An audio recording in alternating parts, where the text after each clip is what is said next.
Good morning kakabsat. Dahil nagkata yung tropa ng baboy at ayun nga nagbigay ng sa part ng karne ng baboy na pwede nating itag. Yun, gagawa tayo ng itag dahil yun na nga, maganda yung panahon. Mainit-init. Ito na nga yung binigay ng tropa na si Kuya Erwin Sosa na karne ng baboy na pwede nating itagin. Ayan, balilinisan ko muna. Uhugasan ko para quality. Ayan na nga, uhugasan ko ng mabuti para hindi kumapit yung mga masasamang elemento. At ayun na nga, hihiwa-hiwain ko muna ng sakto para hindi mabigat pag binilad na, pag sinabit na. Tignan nyo naman kakabsat kung gaano kaganda yung balat at taba ng baboy para sa pag-iitag natin. Wow! Bali, isa-separate ko muna yung mga pwedeng tanggalin gaya ng laman kasi yung kukunin lang natin dyan yung taba tsaka yung balat.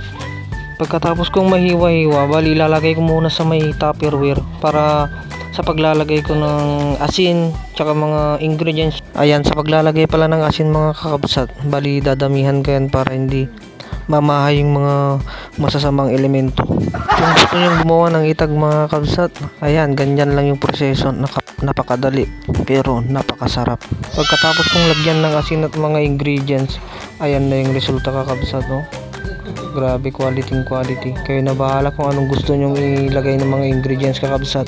Bali, tutubugin ko na pala ng tie wire yung mga ginawa kong itag kakabsat para maisabit na at para maibilad na ito. Ayan, tapos nang matuhog kakabsat, ayan na, ready na para ibilad. Let's go! Tignan nyo naman kakabsat kung gaano kaganda yung tirik ng araw. Kaya sulitin na natin, let's go! Ayan, isa-isahin ko na palang isabit. Tignan nyo naman yung gagawin nating itag kakabsat, to quality. Sa mga gusto palang gumawa niyan, gaya ko, i-PM nyo lang ako, tuturuan ko kayo. Ayan, bali ibibilad natin yan ng mga 1 week to 2 weeks, pwede na siguro, basta dire-diretso yung araw at wag lang sana umulan kasi pag umulan masisira yung ginawa nating itag. Ayan na nga kakabsat, hanggang dito na lang. Bali abangan nyo na lang pag okay na yung ginawa kong itag. Bali magpo-post na lang ako pag pwede ng harvesting. Thank you for watching.